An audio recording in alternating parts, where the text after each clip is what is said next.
You know the interesting thing, when you get an injury like a scrape on your arm or a cut, it usually develops a scab.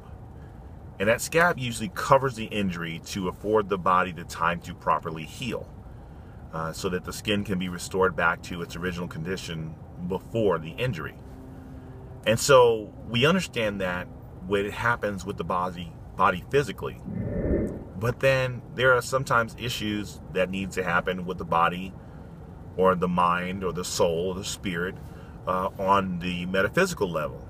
And one of those things would be the issue of racism and hatred. Honestly, it's a wound. It's an injury.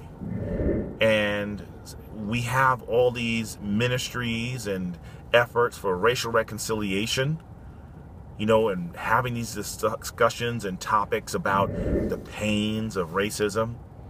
We only talk about it from one vantage, from one view, rather than actually confronting the issue on both sides, looking at the hatred from blacks, from whites, from Latinos. It doesn't matter.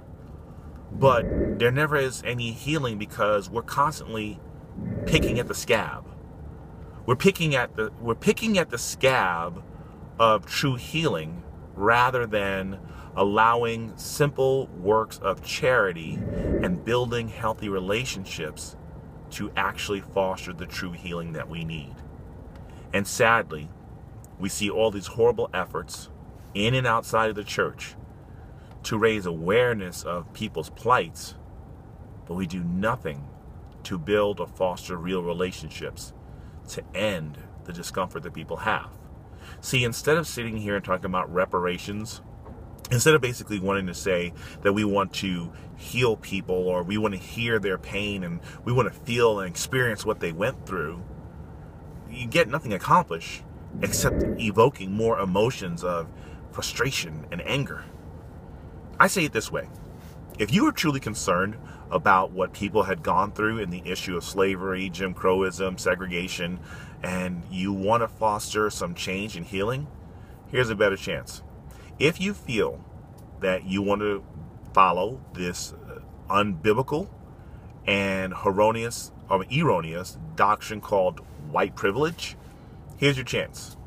If it's placed upon your heart to bless somebody of color because of the fact that they were disadvantaged, take your money and you spend that money on making their lives better. If you feel that in some way you afforded opportunities to do better in life than they were, here's your chance. There are tools out there right now that help people budget. There are realizations that people need to learn. Black, white, doesn't matter your relationship or your ethnicity, that you need to understand about money. Total Money Makeover. You can get the book for cheap at Half Price Bookstore.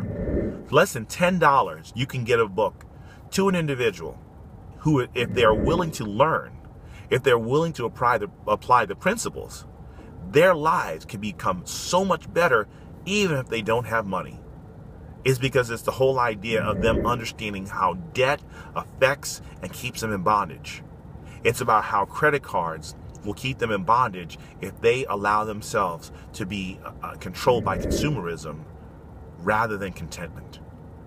So what you could do is you can also spend, say, $100 or maybe spend $90 and get them to spend some kind of stock in taking a Financial Peace University, $100 class.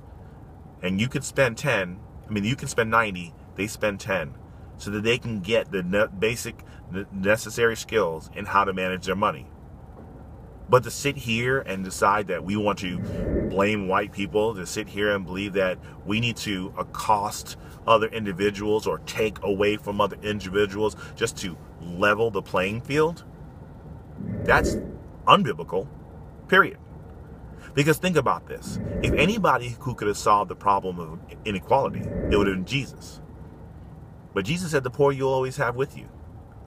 In the issue with the woman at the well, the woman who had no value according to society, all Jesus did was have a conversation with her.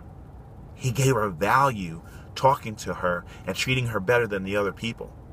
He didn't start a campaign and basically say women lives matter. No, he lived it out. It's that simple. There was no banner. There was no protest. There was nothing. Jesus' whole purpose was setting people free from the ignorance of the social ills and the social plans and movements in society. I told him you have a bigger and better purpose in life. Follow what God's calling you to do. Setting people free. Sharing with them knowledge and truth. Sharing with them who Jesus Christ is. But we, the church, we've lost our focus on that. We've decided to embrace these social programs that does not in any way draw people of all walks of life into knowing the truth of who Christ is and how he came to set them free. See, we know that old adage that when you die and you go to heaven or hell, and you go to your funeral, that hearse is not followed by all your possessions. But yet, for some strange reason, we've made this a priority. And sadly, so many people are focused on the idea of what can I get or what belongs to me, rather than appreciating the treasures that they already have. I'm alive. God died for me. He ascribed value to me. No matter what I have in life, I still know my Redeemer lives. That's no longer the focus in the church. That's no longer the focus in society.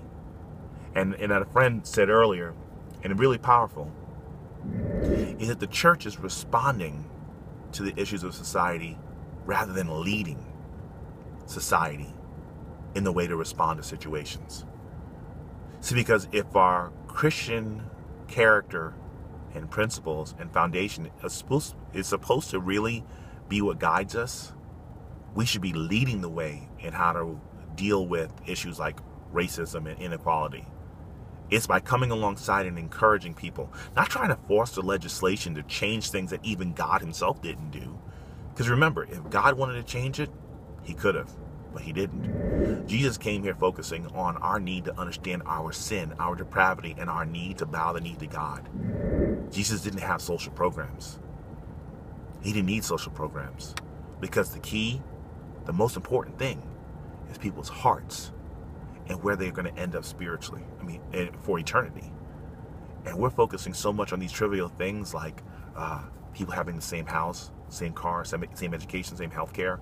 Honestly, if we step up to the plate and actually help those people, instead of trying to force legislation to force other people who have more to turn around and actually help and make things equal for everybody, why don't we just then turn around and focus on helping those people who don't know how to fix their situation to have a better approach and plan in fixing their lot in life? But we don't do that. What we want to do is we want to penalize other people. It's not biblical. It really isn't.